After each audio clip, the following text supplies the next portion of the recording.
Yeah. Good time to get indoors. Behave yourself there, place. Steele. No kicking. He'll be all right.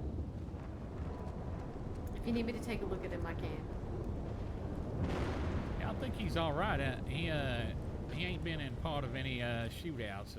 At least not too many. I dodged any bullets that was out there waiting on us. 2 stews, please. You want a whiskey or anything? I can't drink, but I just, on account of being shot. I've got a cup of hot cocoa and coffee here. I'll take a You cup would of like coffee. one? Yeah, I'll take that. I mean, it's got hot cocoa and coffee in it, so I mean. Here. Okay. Fine trade. I think so. I make a really good cup of hot cocoa, though. You can ask anybody here in Strawberry. Any of the Rangers. Oh, you stay around Strawberry a lot? I used to live here, and now I'm living here again. So, yeah. All right.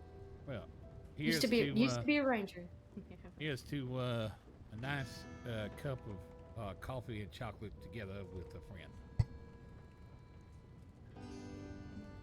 I will definitely drink to that. Oh, that's good. It warms the soul. There's a secret to hot chocolate and coffee that people don't understand. You just add a pinch of salt to when you're brewing the coffee. Reduces the bitterness. And then if you brew your chocolate in a little bit of milk, and if you keep it at the right temperature and you don't scald it, just makes it the smoothest thing ever. And if you mix the two together, it's just like a fucking cookie. It's just decadence. I got to say, this is the best coffee and chocolate combination I ever had. So I was asking you, what was your inflection point?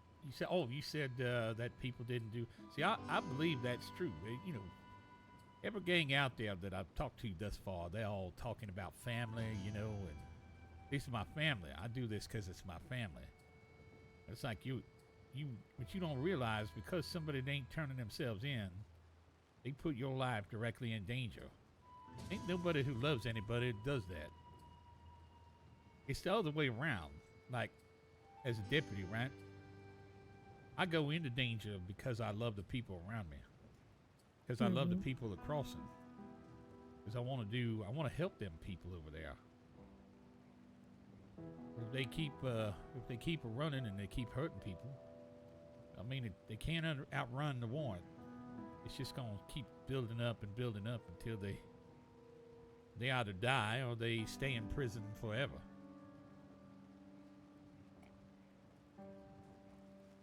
No amount of family will get you out of that. It's like a suicide pact. I know. I want to go make some hot chocolate right now, Dirt Nap. Yeah, no, it definitely is.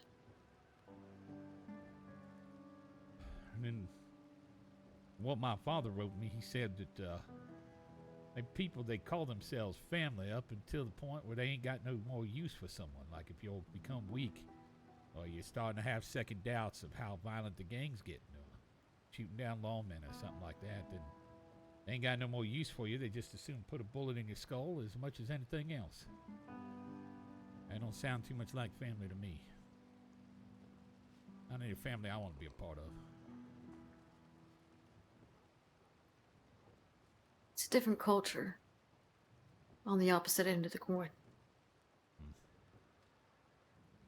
And that's what I used to talk about, was that everybody's part of two sides of the same coin. And it often depends on when it flips. Or if you're that careful median that is just the band that separates the two. They'll never see each other because they're just, back to back, but they'll feel each other. They'll understand. It's just that rare individual that does.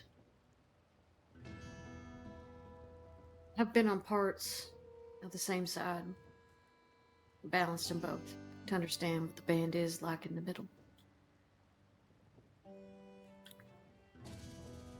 It's posturing. To what I can say it the best. It's posturing. You have to present yourself in a certain way so people respect you and continue to present yourself. You're almost always ever on the beck and call of another person's, perception of you. At least that was my experience. And I didn't do so well with it. There was too much energy, too much of everything all at once, too bright for a dark place, which is understandable. But, I don't suppose you can look They- into the they darkness always- for too long without feeling just completely alone. that's the whole point of the dark. That's the whole point of the void.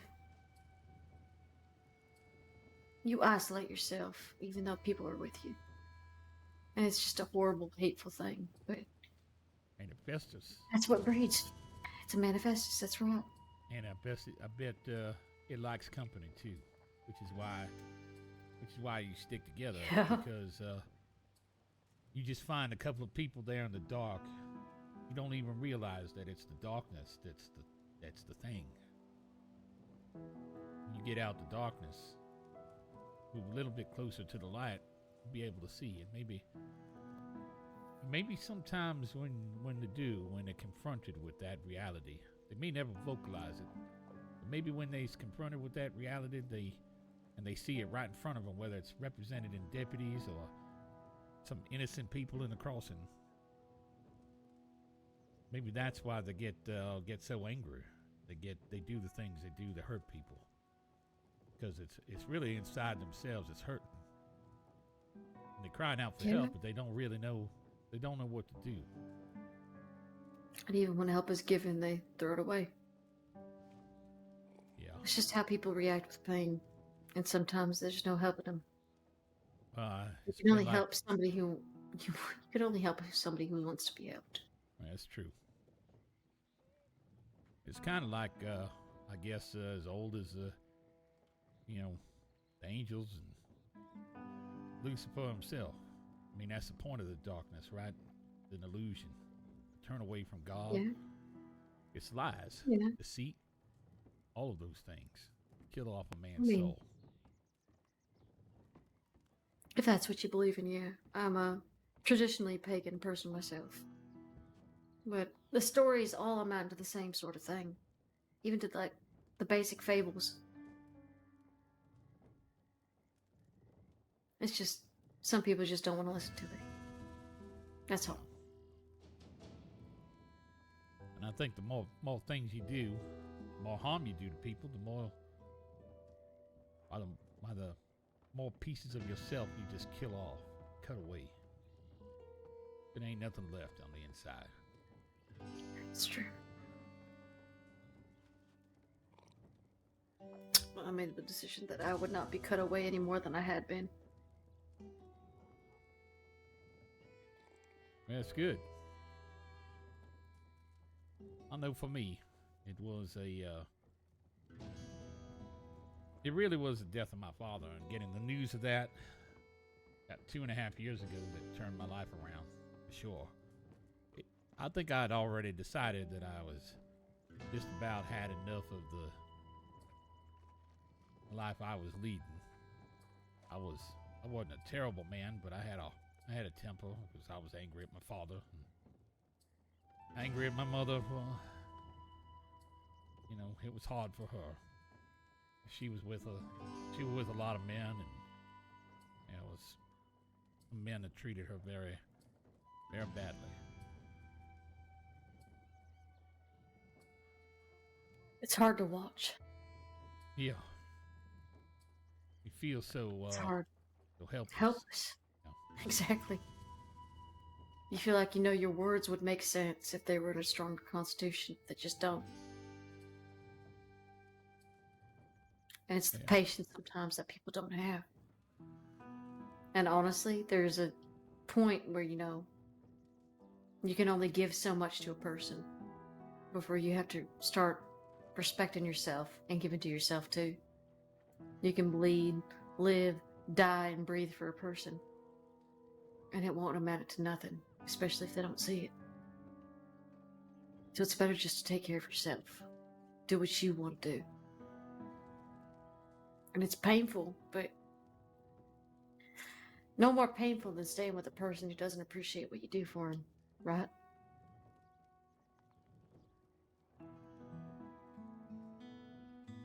Yeah, I suppose you're right. I think you're right about that. It was tough watching my mother get slapped around and get her heart broken many times. And every month my father would send in a letter with a little bit of money in it. Kind of helped us get by, put food on the table. But it was hard to watch. I don't feel like I feel like I grew up too fast. Because I had to. Somebody had to be the man in the family. There weren't none of them men that my mother was bringing through.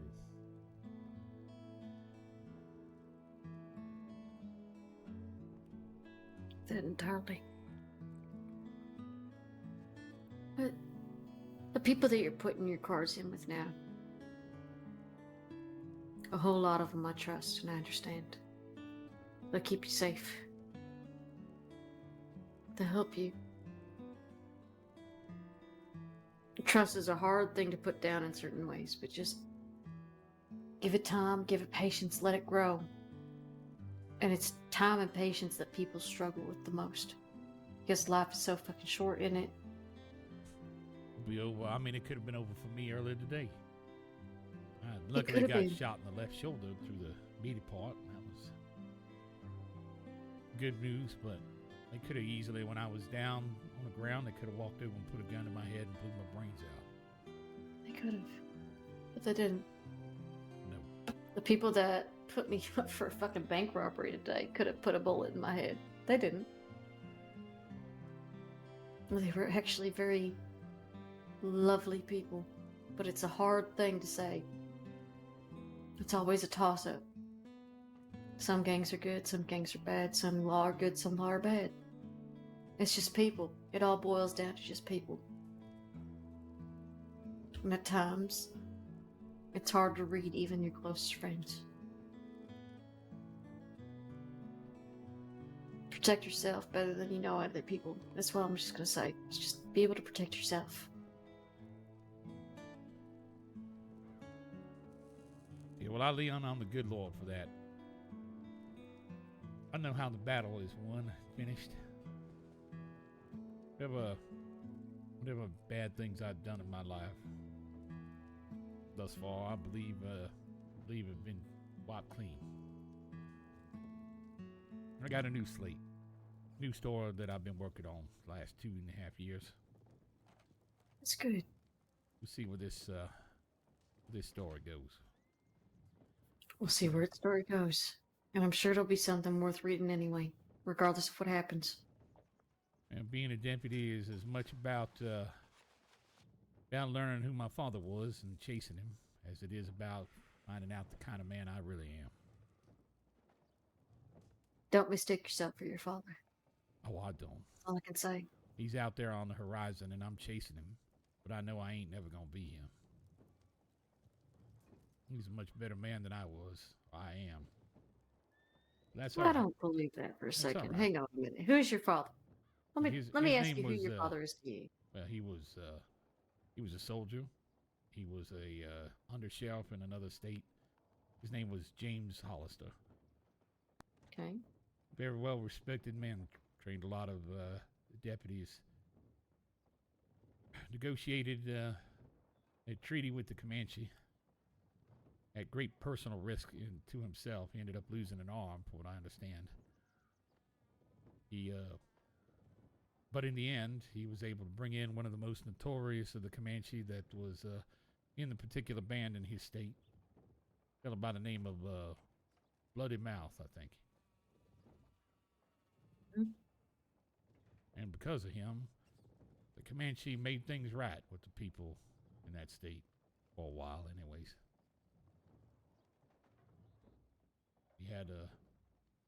loving wife that he married and a small child with her. And people seem to kind of thump their chest when they talk about him. I don't know if all of that's true or just time adding tales to the story or what have you.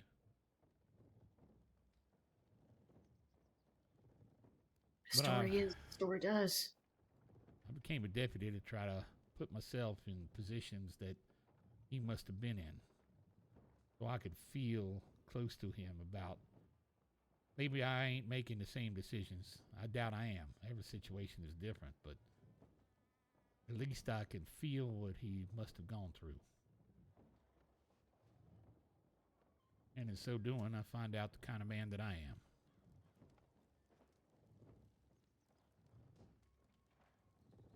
Sounds like I got a lot more figured out than I really do, but I'm on the path anyways.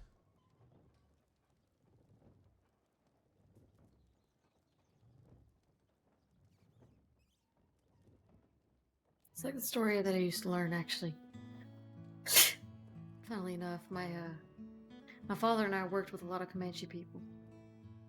And the man I was supposed to marry, his name was Ben's the Branches. He made my bow when he was Comanche. And you know what he always told me? It's just, before you can judge a man, walk 2 moons in his shoes. Make sure it's only 2 moons, though, before you lose yourself and you become somebody else entirely. It sounds like you've walked somebody's shoes before. You understand what they're like. And now it's trying to find your own identity and not be mixed up with theirs.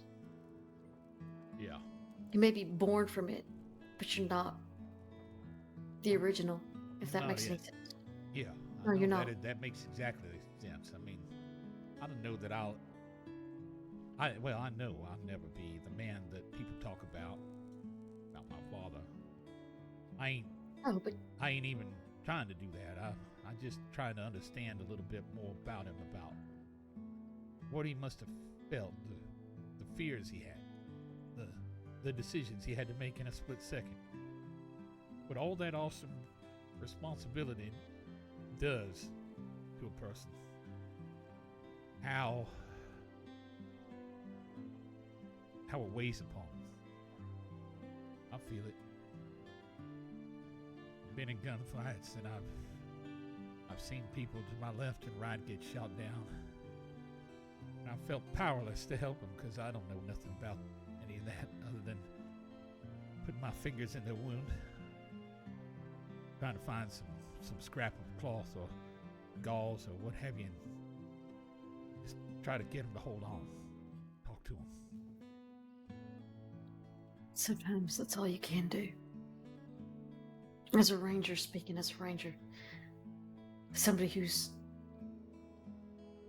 lost a lot, I can understand that is all you can do.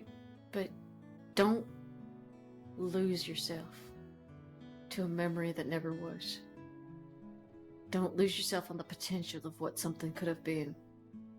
Don't lose yourself on trying to, be a person that you're not and experiencing what they experienced, because it's always ever going to be different for every single person. Make sure you can put yourself through the same exact trial that they have been through, but you're going to experience it very differently. You want to understand a person that you love, that you wanted to love, that you wanted the potential of loving them. But if you never knew them, don't waste your life trying to live theirs. Live your own life. Understand that, yeah, this probably was fucking hard for them, but it's not going to be hard for you. You can learn from their experience without having to live in it. Hey now. What's that for? Just some mighty powerful words you said there, Miss Sawyer. Mighty powerful words. Well, I used to guide trails all the time. I lived a year, but it was a lifetime.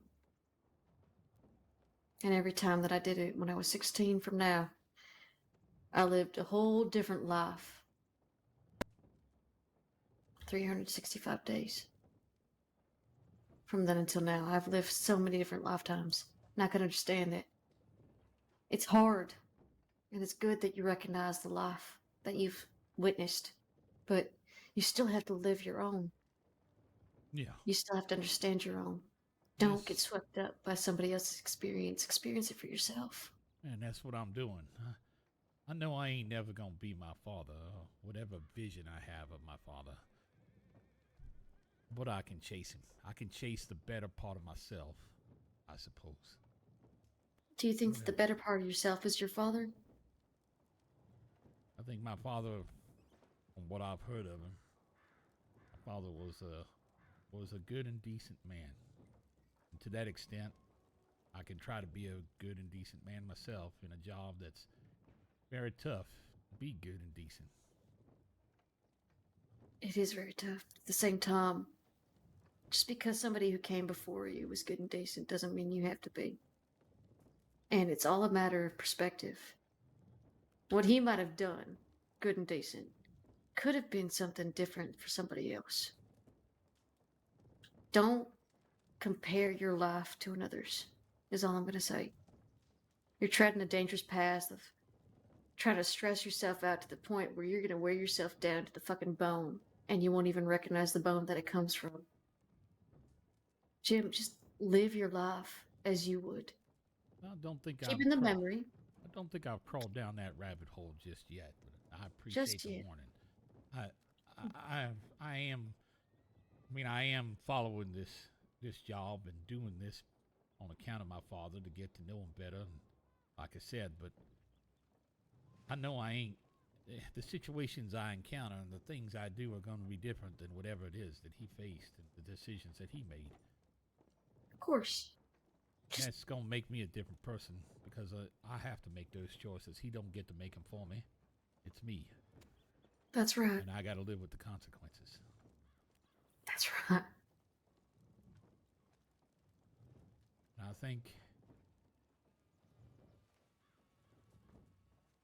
think that's the thing. I think that's the thing that at the end of the day is one of the hardest things about this job so far. Yes. Is knowing that every decision I make out there, whether it's in a gunfight or just talking to a criminal or just talking to a civilian, every decision I make, the way I treat people, well, good book says you get what you receive. You reap what you sow.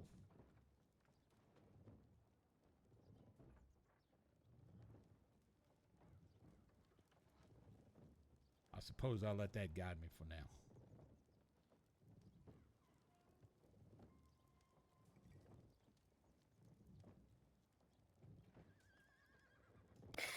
Some people do that, but they don't understand what they're sowing. And it takes a very strong person to understand just what they're putting into the ground to reap. You're not A wrong about long that. time ago, somebody told me that a legacy is a garden that you never see. It's something that you plant that you never get to see. And while you have the intention to see something as your own image, it won't be. But it's the feeling, it's the intention, it's the purity of it that matters. You're currently trying to go through a legacy that you, maybe, your father planted. But you're the growth of it. You're the harvest, and then you get to replant yourself however you see fit. My own father taught me that lesson.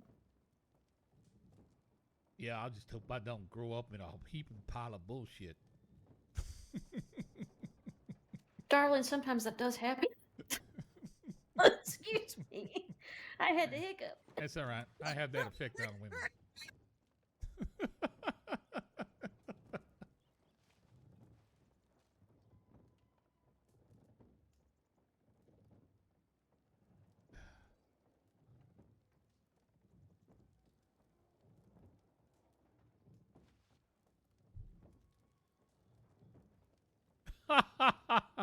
This is Mischief, by the way. She's fantastic. I love role playing with her.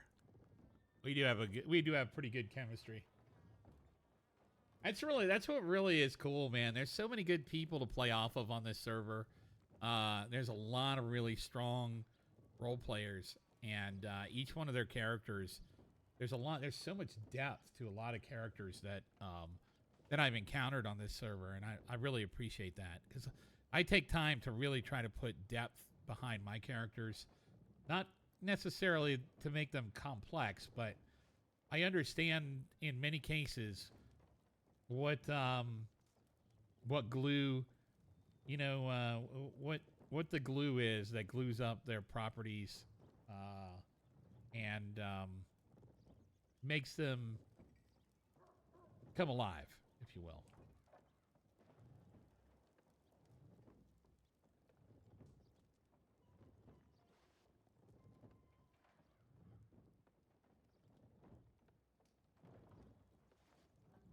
Y'all right there?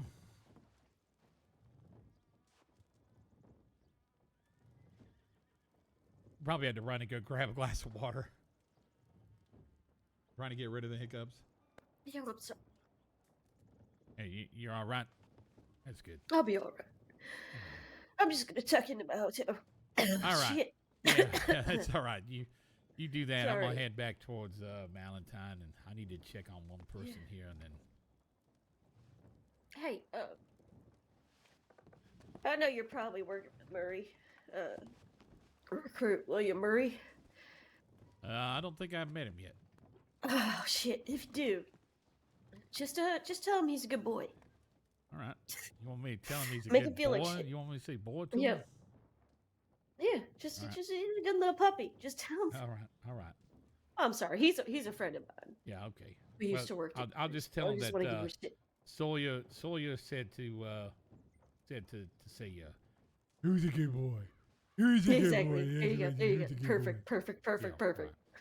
Thank you, Mr. Hollister. All right.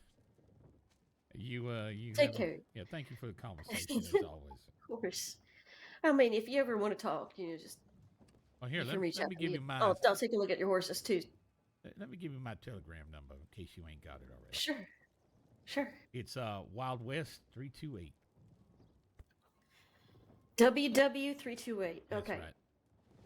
Mine is SV499. SV499. Actually, I think I got that one already. Stinky varmint. That's right.